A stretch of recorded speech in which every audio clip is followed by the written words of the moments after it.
Hey folks, how you doing? Papa Joe here. I just went on a rant. I know a couple of you like my rants, but went on a rant. Still fighting this pneumonia. Trying to cough some stuff up I ain't wanting to cough up. Just ate a real good dinner across the road here. Where am I at? I'm in Roland, Oklahoma. And here by the Cherokee Casino. It's on Highway 64 here in Oklahoma. Real good little mom and pop's diner across the road there. $10 plus a tip, so $12.50 type deal for a decent meal. And I probably will go over and get a piece of pie later. But it just went on a little rant. And now I want to read you a little bit of history. A friend of mine, and I hope me and him get back together. We've had issues over the last year. It's neither here nor there. But it's one of them deals where we have not unfriended each other. So periodically I see his post and I see he's been on my wall and stuff. So we still like stuff. Share stuff back and forth a little bit. We still both got our panties in a wad, evidently.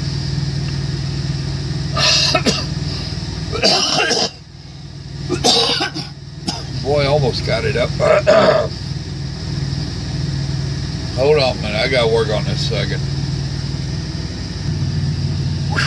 Okay, I think I'm better. No promises I won't cut out on you again. This is Daryl Huckabee. It says, take a seat. History class is in session. And I have read this. That's why I decided I wanted to read it to you. A buddy of mine had shared it. And I do like history. So when I seen the title of it, I went and read it. Then I shared it on my wall a day or so ago so that I could read it to y'all. Been having issues with my data, so it's kind of got prolonged on. Anyway, goodness gracious sakes alive. Does this country need a history lesson? Never in the past 4 years have I wanted so badly to have a class of people to teach. Teenagers or adults, or senior citizens. It wouldn't have mattered. I have been so much appalling. I have seen so much appalling ignorance about our country, its history, and its constitution that I have just wanted to grab the populace and shake them until they understood. For starters, I am tired of hearing about our democracy and the popular vote.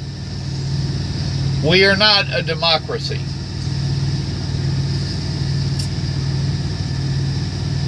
Catch that? We are not a democracy. And a whole lot of people should be really glad about that too. Because in a democracy, mob rule applies. The majority is the boss of everybody.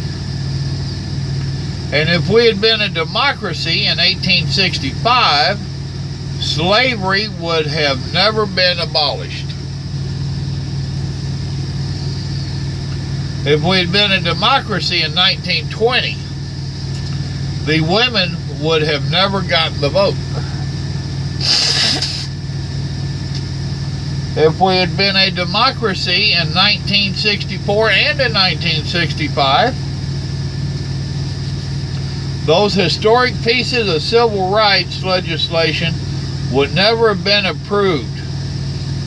In fact, if we'd been a democracy in 1776, the Declaration of Independence would never have been adopted because the majority of the colonists were afraid to pursue independence. Just like a majority of Americans opposed women's suffrage and that goulash.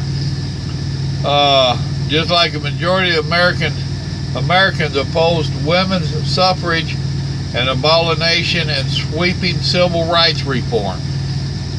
For the record, Abraham Lincoln did not get a majority of the popular vote in 1860.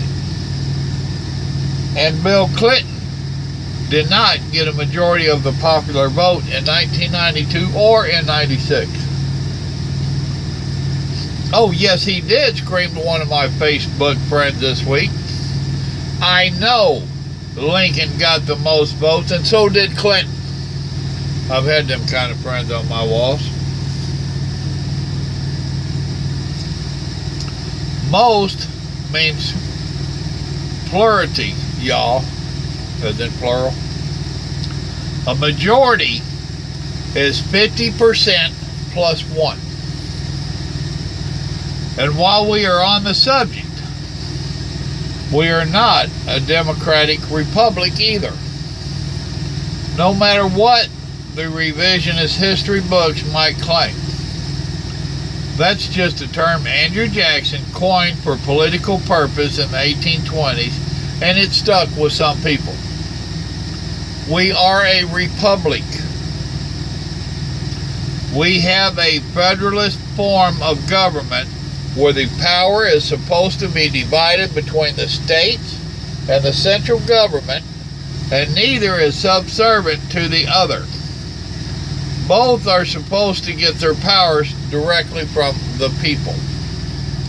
And by the way, the U.S. Constitution does not give any of us the right to have a say-so in who becomes President of the United States. Oh, no, it doesn't. That power is vested entirely in the Electoral College. And under the Constitution, states still have the authority to decide how those electors are chosen. Did y'all catch that? And by the way, the U.S. Constitution does not give any of us the right to have a say-so in who becomes the President of the United States. We ain't got a say in it, according to the Constitution. That power is vested entirely in the Electoral College. And under the Constitution, states still have the authority to decide on how those electors are chosen. It wasn't until 1842 that the last state started allowing the people to vote for those electors. So there you go. If we eliminated the Electoral College, people in 2/3 of the states would be virtually disenfranchised when it came to the presidential elections. All the time, money, and effort. Oh, hold on, there's the wife calling. Alright, that was the wife. We don't understand. But when she was out here with me, she did a little deal on her phone that I had that tells us road construction and accidents and that kind of stuff, a Google Maps type thing. Now I'm driving around all over the country. She's at home in Texas. We was just talking and she, over there on 64 there's construction. She's getting these updates. Wherever I'm at, she's getting updates. We don't understand what in the world happened that she's getting updates off of my phone. That don't make no sense. None. Anyway, back to this. Let's see. If we eliminated the Electoral College, people in 2/3 of the states would be virtually disenfranchised when it came to the presidential election. All the time, money, and effort would be spent wooing voters in California, New York, and Florida, because those are the heaviest populated. If they won them, then they had it. Now about the transition of power. Political parties are not mentioned in the Constitution and were thought to be a dangerous thing by our founders. But parties arose almost immediately because people have always had the difference of opinions about political issues. The first 12 years under the Constitution found the government in the hands of the Federalist Party. But in the election of 1800, also called the Revolution of 1800, Thomas Jefferson, leader of the Republican Party, was chosen to be president. When John Adams, his Federalist opponent, stepped down on Inauguration Day in 1801, it marked the first time in the history of the world that a group in power had relinquished power without violence or threat of violence, simply because the people said that's what they wanted. It has worked like that ever since.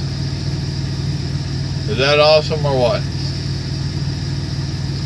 And now the people have spoken, and the message is loud and clear. Under the Constitution, that the people want this country to go in a new direction. And no matter how much they hate to do so, Hillary and Bill Clinton, Joe Biden, and President Obama did and said all the right things this week to propel us towards that smooth transition. And yet in many of our nation cities, ignorant young people who have no knowledge of how this republic is supposed to work are dying to get attention by marching in the streets and generally acting the fool. And no, these are not peaceful protests guaranteed by the First Amendment. You must have a grievance to protest. These are spoiled brats and attention seekers that should be ashamed. And if you are interested, I have about 38 years worth of lessons stored up. Class can start as soon as everyone gets here. That was pretty cool there, Daryl Huckabee. Thank you, sir. I love learning. I really do. And little deals like that, I love it. I can't help it. I love it. So there you go. I hope you enjoyed that. I hope you learned something from it.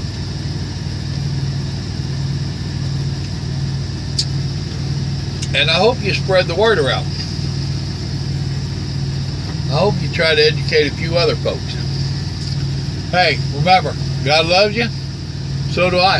I think He's working in our land. I think He will be. You all have a good day. God bless.